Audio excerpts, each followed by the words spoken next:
मी नितीन पाटील मुळे number 1 news channel प्रस्तुत गरजा महाराष्ट्र माझामध्ये आपणा सर्वांचे हार्दिक स्वागत करतो। बघूया आजच्या ठळक बातम्या।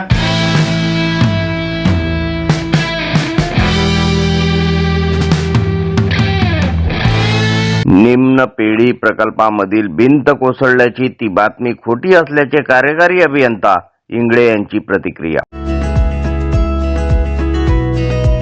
गेल्या अनेक वर्षापासून भातकुली तालुक्यातील निंभा गावाजवळ पेढी नदीवर सुरू असलेल्या निम्न पेढी प्रकल्पामधील भिंत कोसळल्याची माहिती संपूर्ण जिल्हाभर प्रसारित झाली होती। मात्र आता संपूर्ण प्रकरणाचा खुलासा समोर करत कार्यकारी अभियंता एम इंगळे यांच्या म्हणण्यानुसार हे संपूर्ण नवीन निविदा प्रक्रियेचा भाग आहे। त्यामुळे ती संपूर्ण भिंत काढण्यात आली आहे आणि त्या ठिकाणी आता नवीन भिंत उभारण्यात येणार असल्याचे यावेळी त्यांनी सांगितले।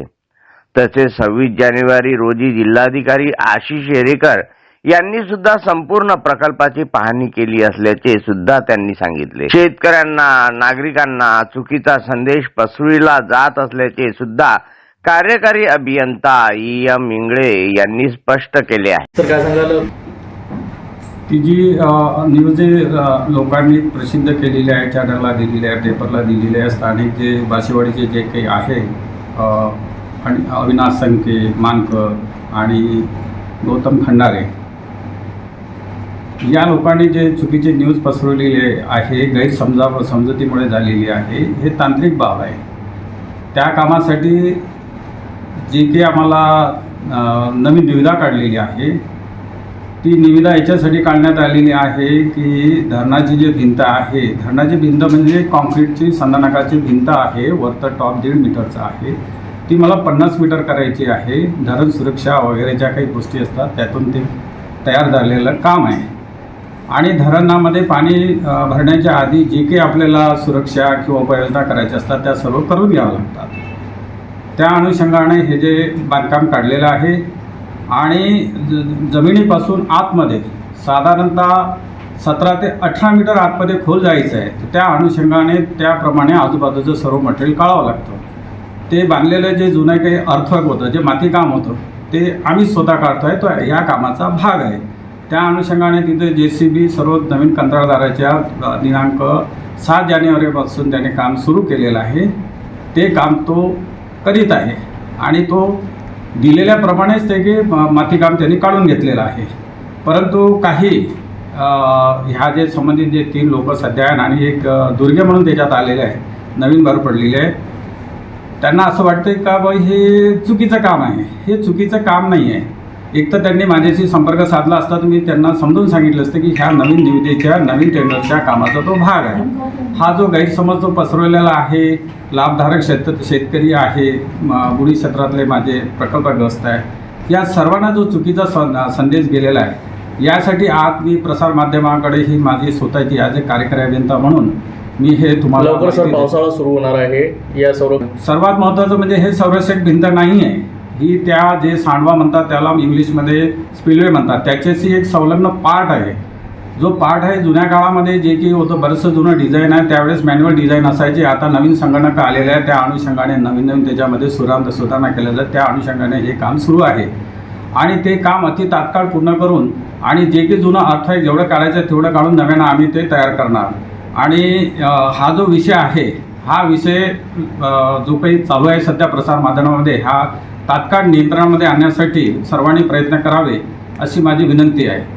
त्याचप्रमाणे आणखीन एक गोष्ट सांगतो तुम्हाला की जे ॲक्च्युली तुम्हाला सांगायला पाहिजे, मी हे जे माझे संबंधित जे 3-4 लोक आहे हे नेहमी माझ्या संपर्कात असतात, नेहमी त्यांचा रात्रीला कधी फोन आला तरी मी घेतो, कारण हे समजदार लोक आहे। पण यांनी अशी का भूमिका घेतली की जे मला न विचारता डायरेक्ट ते तिथे गेले आणि त्यांनी प्रसारमाध्यमानं माझं ज्युरिडिक्शन आहे ते आणि तिथे काम करताना कोणता अपघात झाला असता, यांनी जे व्हिडिओ क्लिप काढल्या किंवा बाकीच्या गोष्टी केल्या, अपघात झाला असता, स्लाईड झालं असतं तर काय भाग पडलं असतं। सर्वची जबाबदारी तर माझ्यावर घेतलीच ती लोकांनी, इंगळे साहेबांनी खोदून ठेवला म्हणून त्याच्यात व्यक्ती जीवितहानी झाली। अशा प्रकारचं कोणत्याही लाभधारक शेतकरी असो की प्रबलग्रस्त असो की त्याच्या बाजूचे गावकरी असो, आणि अशा प्रकारचा कोणताही प्रयत्न करू नये। भविष्यात जर असं तिथे की जीवितहानी वगैरे झाली तर हा विभाग त्याला जबाबदार राहणार नाही। पावसाळा सुरू होण्यापूर्वीच ही संपूर्ण कामं पूर्ण करण्यात येणार असल्याचे सुद्धा यावेळी त्यांनी स्पष्ट केले. या बातमीचा आढावा घेतलाय आमचे प्रतिनिधी धनराज खरसाण यांनी.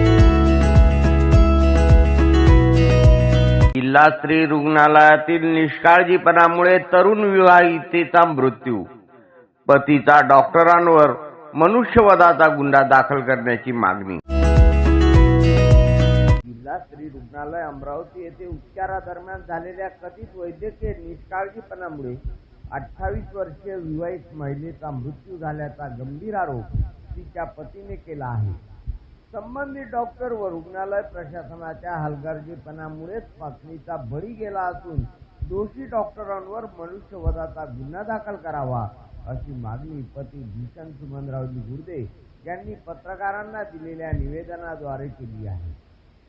निवेदनानुसार मृत महिला पल्लवी भूषण गुर्दे वय वर्ष 18 राहणार खारतडेगाव तालुका भातकुली जिल्हा अमरावती हिला 22 फेब्रुवारी 2026 रोजी जिल्हा स्त्री रुग्णालयात दाखल करण्यात आले होते.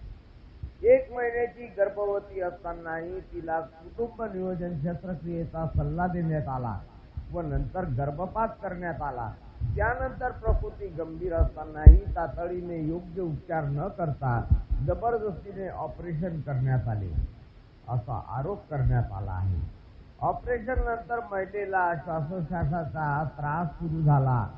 मात्र वेळेवर ऑक्सिजन व आवश्यक उपचार न दिल्याने तिची प्रकृती आणखी खालावली.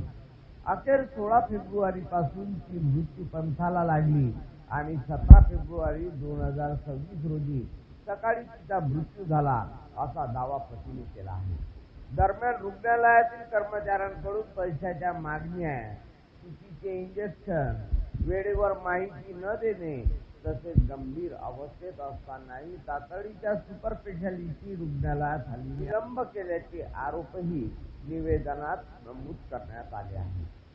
या प्रकरणाची सखोल चौकशी करून दोषीवर कठोर कारवाई करावी तसेच मृत महिलेच्या 2 अल्पवयीन मुलांच्या शिक्षणाची व कुटुंबाच्या उदरनिर्वाहाची जबाबदारी शासनाने घ्यावी अशी मागणी करण्यात आली आहे. जो माझ्या मुलीचा मृत्यू झाला हा डॉक्टरांच्या चुकीच्या उपचारामुळे झाला आणि या तिच्या मृत्यू सर्व जबाबदार जिल्हा स्त्री रुग्णालयातील डॉक्टर आणि तिथलं प्रशासन जबाबदार आहे आणि त्यांच्यावर जास्तीत जास्त अशी कार्यवाहीच नाही तर मनुष्यवधाचा गुन्हा सुद्धा दाखल करण्यात यावा. कारण सर्व बाबी आम्ही निष्कर्षानं पाहिल्यात तर याच्यामध्ये जिल्हा स्त्री रुग्णालयात तिथल्या डॉक्टरच्या हलगर्जीपणामुळे व निष्काळजीपणामुळे त्या माझ्या मुलीचा जीव गेलेला आहे आणि म्हणून माझी मागणी आहे. आणि मनुष्यवधाचा गुन्हा नोंदवण्यासाठी आम्ही पोलीस स्टेशनला गेलो होतो, गाडगेनगर पोलीस स्टेशनला, पण त्यांनी तिथं गुन्हा नोंदवून घेतलेला नाही. आम्हाला परत लावलं आणि पुन्हा आम्ही CH साहेबांकडे भेटलो. त्यांना ही सगळी हकीकत सांगितली. CH साहेबांना ही एवढी काही त्यांनी सुद्धा याच्यावर गंभीरता घेतली नाही.